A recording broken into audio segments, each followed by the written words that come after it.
Hey everybody, welcome back to my channel. For those watching, you guys are catching me at the beginning of my homeschooling journey. My name is Ashley. I have two little ones, a 5-year-old daughter and a 2.5-year-old son. We live on the central coast of California, and I am beginning my homeschool journey in 2 days. We're gonna start kindergarten for my daughter. If you tuned in last week, you saw our homeschool room tour, where I featured a few projects like our big artsy curriculum closet, our Montessori shelf, and unit study preparation. And this week, I'm really excited to share with you guys my plan for my kindergartners curriculum. What I want to show you though is kind of what I've pulled and picked from different philosophies of learning and education, a lot of little Pinterest ideas thrown in there too. So let's get to it. I'm just going to show you guys what I came up with. And the cool part about starting a channel at the beginning of our homeschool journey is that you guys can go on this ride with me, and hopefully I can learn from you, you can learn from me, and it's going to be full of mistakes and full of triumphs. And I am just so excited to see how this year turns out. Okay, so I showed you guys last week this closet, which right now is housing a lot of arts and crafts, blocks, things of that nature. On the top shelf here is where I've put together my daughter's curriculum. And how I did this was I batched each subject into its own bin. As you can see, reading, math, writing, and we're gonna throw in a little science and geography. And then I have a bin for my son of just like some little activities that he can do if he wants to sit with us at the table while my daughter and I are doing her studies. So what I want to show you first is this idea that I found, I'm sure on Pinterest, on how to organize your students' weekly work into a binder. What I love about this idea is that the child knows exactly everything that is expected to be completed within that week, because there is only a week's worth of work in here. And I'm sure I've mentioned it in all of my episodes so far. Canva is a wonderful resource for anything design related. And so it can make homeschooling really fun because it allows you to customize any design that, obviously suits your project, suits your child. And on the inside is obviously the work. So how I divided this is, for kindergarten, we're going to focus on math, reading, and writing. And then I have a miscellaneous tab where we're going to sprinkle in some calendar learning, clocks, patterns, environment, things like that. So I just used some cardstock paper that I had from our crafts, just to, kind of make it fun for her. And then I had some like little sticky tabs that I wrote the subjects on. So this is math. This would be an example of how we are going to do math. So here is an example of what 1 week's worth of math would look like. Right now, we are going to focus on learning numbers 1 through 5. And then again, I used Canva to print these worksheets. They have so many worksheets to choose from. It's just incredible. And it's, Canva is free, but if you want to upgrade to get a few more features, I think I only paid $12.99 a month. It is so worth it. And, instead of like counting something like, I don't know, dogs or police officers or something that, my daughter isn't super into, I get to go ahead and customize these worksheets with graphics that I know that she loves. So here we are learning 1 through 5. And then some number tracing practice. And then an opportunity here for her to actually try to write the number without any help from tracing. And then I've got a little clockwork in here. And this is something that's just going to stay in the chart. I know that, you know, in kindergarten, they learn to count to 100. So I want to make sure that I have this chart in here for her reference. This is just, you know, some of the things that are going to stay in here are in a plastic sleeve. So here we are to the next subject. So that would be 1 week's worth of work. And, you know, here's the thing. I don't really know how this is going to go yet. My plan is that she can really do as much work or as little work in any given day that we're going to do our studies, but that the expectation is that she has the work completed by the end of that week. So if she's really into the math and she's cruising and she's just going to, you know, finish all those sheets on the first day, then that's great. Then I'm not going to expect her to do any more worksheets for that week. Next subject here is writing. So I did get a curriculum book from Easy Peasy on their kindergarten writing program. And I got this because I read some great reviews. It was super cheap to buy on Amazon. I think it was like $6. And you know, I just figured, why not? Let's give this one a try. So for this first week, I just have a couple of pages torn out from that book. Uppercase letters. We are doing a unit study for the first couple of weeks on the human body. So we've got a couple of writing exercises in here for our 5 senses. This is some practice learning her phone number, which I'm not planning on sharing my phone number with YouTube, but I thought this was a cute worksheet for learning to write that. And then that's it for the writing exercises. Again, that's just 1 week. It's about, you know, 5 or 6 worksheets. We are going to be doing 3 days of school per week. So that's where we're going to start. If we find that we need more, then we'll do more. Okay, so here is our tab for reading. So for our reading lessons, I'm going to be using more of the Montessori method, where we're going to focus on the sounds of the letters versus the names of the letters. So these are the letters that they recommend starting with. So this would, you know, in my mind, this would maybe be day 1, and then day 2, day 3, and then we would do the rest of the alphabet on the following week. And we'll see how this goes, but I like the idea of starting to read some CVC stories where I can see where my daughter's kind of memory is at for remembering certain details of a short story. So along with the letter sounds in the short CVC story, I'm also going to use these little flashcards that I made. You know, finding the letter printables for flashcards is really easy to find online. And then these alphabet flashcards that I got at Target. The reason I'm going to use both of them is because even though each card has the letter on the back, I want to be able to introduce a letter while she can see the object at the same time. So I want to be able to do something like this. So when we're learning the sound that the letter A makes, I like the idea that she can also see the image and associate the two versus it being on the back like this. But obviously we will find a use for this too, because you can see both uppercase and lowercase. And then the last tab here is miscellaneous. So this was just, you know, a cute little worksheet from one of our environmental science workbooks on recycling. Here is some practice drawing some shapes. Here would be some shape recognition.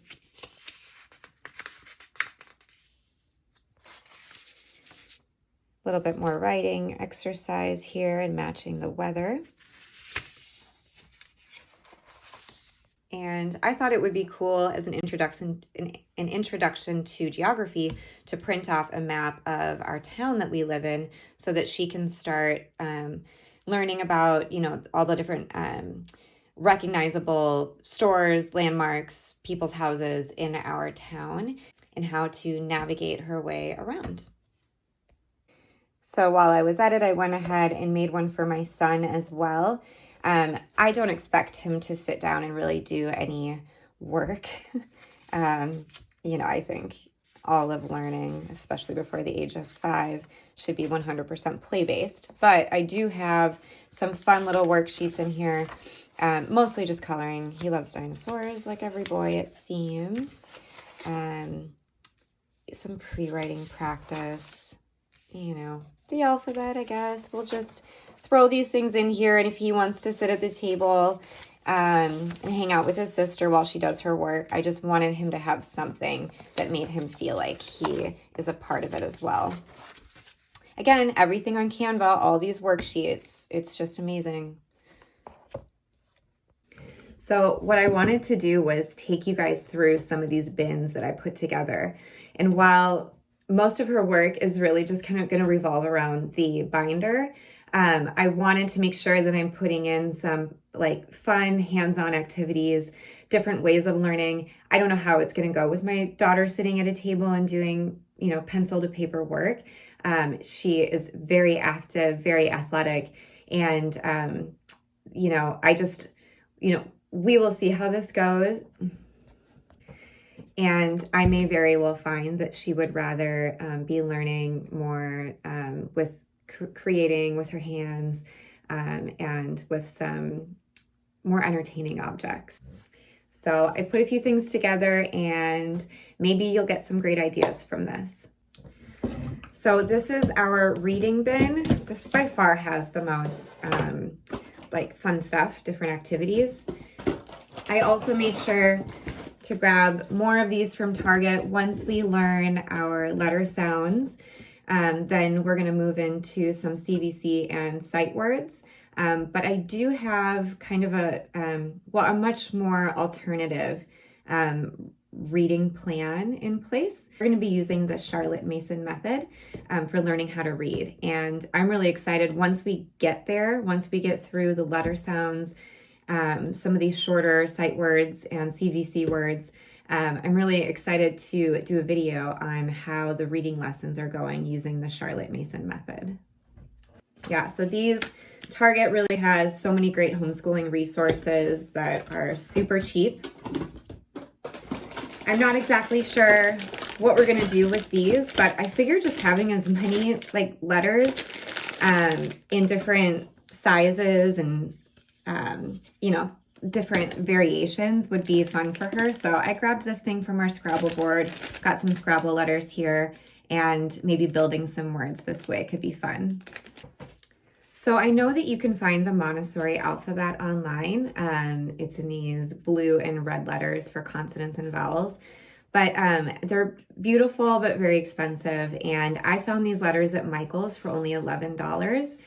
While I do wish that they also offered these in lowercase, these are going to be great once we're also learning uppercase letters. And then you could paint these yourself, so in order to differentiate between the consonants and the vowels. So it comes with about 6 letters of each, and so these are going to be a great way for us to continue learning how to read. These are really going to come in handy when we start our Charlotte Mason method of learning how to read, which you will learn more about if you don't already know in one of my upcoming videos. So this was a little Pinterest reading hack that I found. And if you saw my last video, you saw my little tip on saving all of the random bags, especially the ones with the Ziploc that we get from Amazon. You know, I'm sure you've gotten a ton too. I saved these for just things like this, you know. So for this activity, she would be given a popsicle stick and then the collection of clothespins that have letters written on them. And then she would find the right letters for the word and then clip them onto the popsicle stick like so. So another activity in this bin is this cute idea using a muffin tin with whatever letters you wanted. I only have lowercase letters with the magnetic ones. So these are the ones we're going to use for this activity. So for instance, I would fill up the bin with 6 letters. And then I would have already put in together, again, nice little recycled bag of different objects that start with this letter. This is what you would have here then. So you'd have an object in each little tin. And perhaps you could have all of these in a pile, and she would go ahead and pick out which objects match each letter. So here is another really cute idea. If, you know, I don't know how many people still have a little tin lunchbox, but I picked this one up at a thrift store because I'm from Minnesota and I thought this was really cute. So the idea here is that you could use the popsicle sticks that you use for the clothespin exercise, and you would put it inside there, and then she would find the letters that match and that conveniently stick to the lunchbox.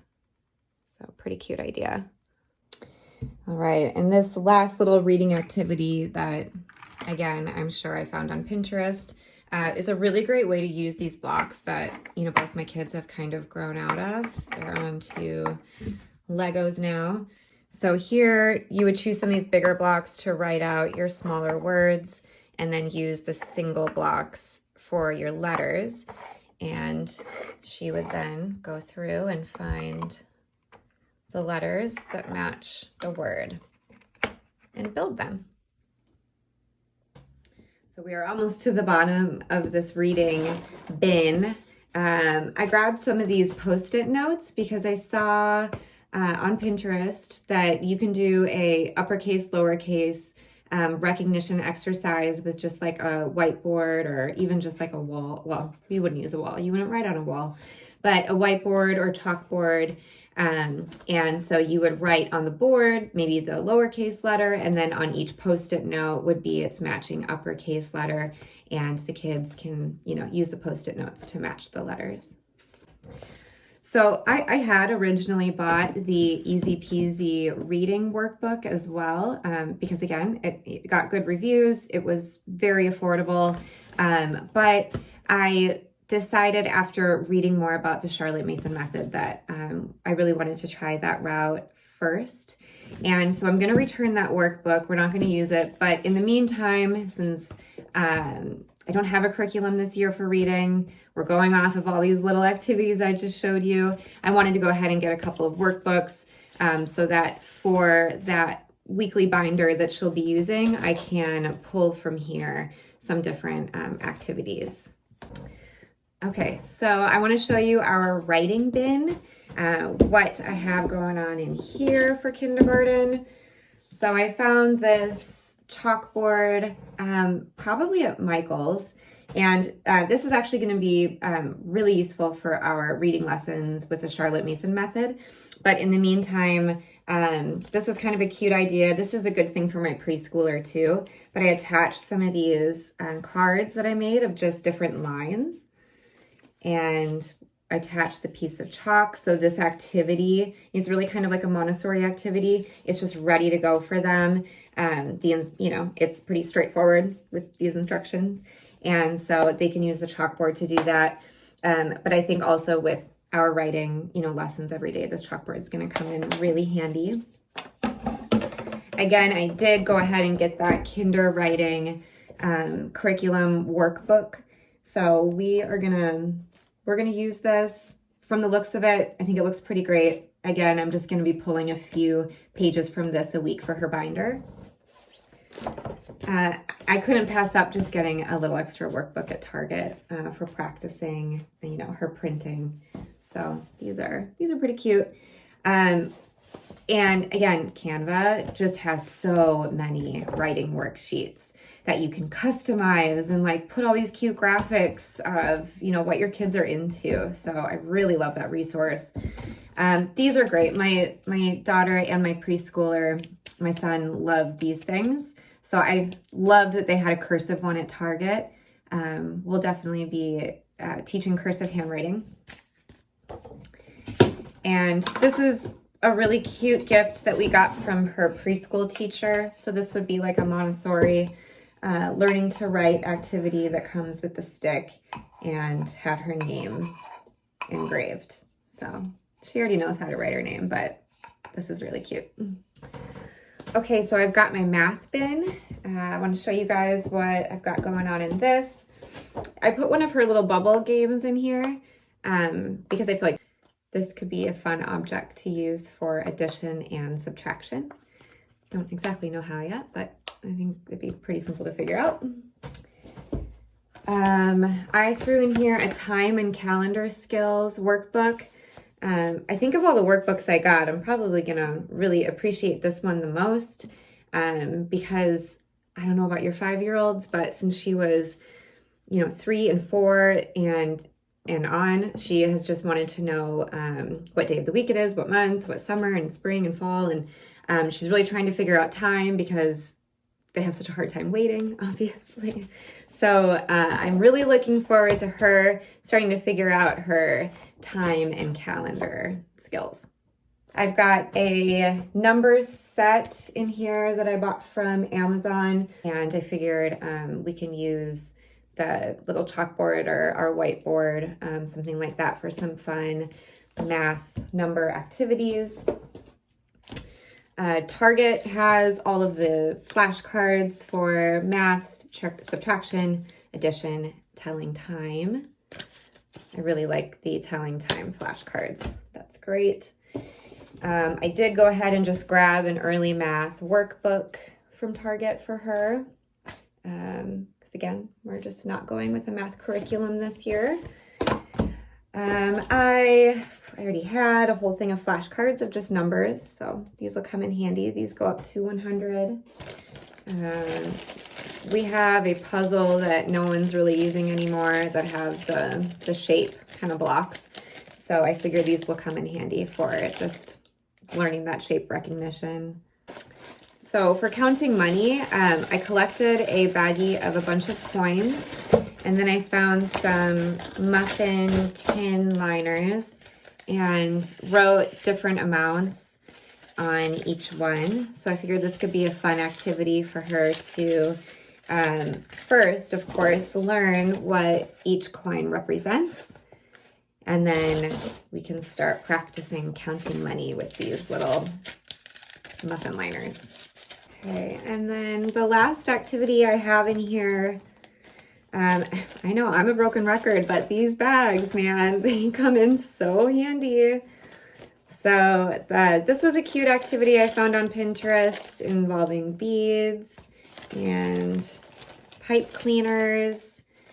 And then, it takes a little bit of time, but I made these little like tabs. Each one has a number on it. So you would put this on there like a flag, kind of bend this over so it stays on. And then she would then count out the beads onto the pipe cleaner, like so, right? And she would do whatever number that says. So again, just like hands-on, if she is having a hard time with a lot of paper and pencil work, then we have these activities in our back pocket, and I think they're more fun anyway. So for the last two bins, geography and science, I am not too concerned about spending a lot of time on these subjects. I guess I say that because we already spend so much time on geography and science in our everyday life. Poppy's really getting more fascinated with the world, why it's so big, why our town is small but feels really big. And she's learning direction, left and right and straight, and why cars have turning signals and where are they going, and where do my friends live, and what's our street name. So, and that's like, our town's geography is really like the extent of what I feel like I need to focus on for kindergarten. Of course, we have our world maps, US map, our globe. I think I even have an atlas, because why not? So there's going to be already is so much geography talk. And then with science, oh my goodness, right? Science is in everything outside. And so we live on a ranch by the ocean, And there is so much opportunity there, has been for years that we've been here, for the kids to learn so much about life. And we watched baby cows be born, baby deer. We've had baby chickens eaten by a fox. So there is a lot of life cycle happening in their everyday lives. So I'm really not too concerned about implementing specific geography and science lessons. With that being said, I'm still type A and I can't pass up some fun little activities. So I did get this, thrift stores are great for crafting your own curriculum. I found this Scrambled States of America game. I haven't really busted it out yet, but I think it's mostly like flashcards. And again, like thrift stores and games is such a big part of homeschooling, it seems. So I'm always on the lookout because I hate spending full price on anything. United States of America workbook, I got at Target, maybe we'll throw in a couple of these pages into her weekly binder. My kids really love puzzles. So, at Target, again, I think this was $3, grabbed this United States of America puzzle. And this is something too that's really great for my preschooler while my daughter and I are doing schoolwork, for him to have something to do. This was a really cute Pinterest activity that I couldn't pass up making.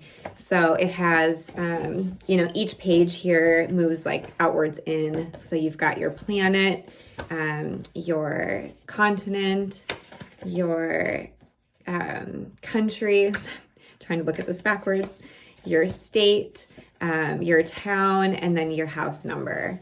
So this has been a really cute little resource for us. So that's all I have for geography at this time. For science, I've got a few things. We're talking a lot about the environment lately. We've been talking about, pollution and things like that for a long time. We live by the ocean, and so we hear a lot about oil spills, things like that. So I thought a little book on green living, little workbook to include some of these pages in her weekly binder would be a good idea. I grabbed a meteorology activity book, learning about the weather. Obviously we have a library. Every town has a library. But they have crafts and like experiments that come in these little white bags, and they usually have a new one every week. And so every time we go to the library, I always grab one. Even if the kids aren't interested in doing it, I basically just collect them for a rainy day. And so I have a few of these in our science bin, just ready to go. This was another one from the library about, it's for pickling, I believe. So, just like to have some of these little crafty experiment things in your back pocket, I think is so nice. This is an animal game that we got as a gift. I found this at a thrift store, the Everything Kids Science Experiments book. So again, when you don't know maybe what you want to do that day, or if like the curriculum that you had planned out that day just isn't working, it's so nice having these things on the back burner. We have this little microscope that actually works so well. So this is really nice for the little ones. Obviously, as they grow, we'll probably get a much better microscope.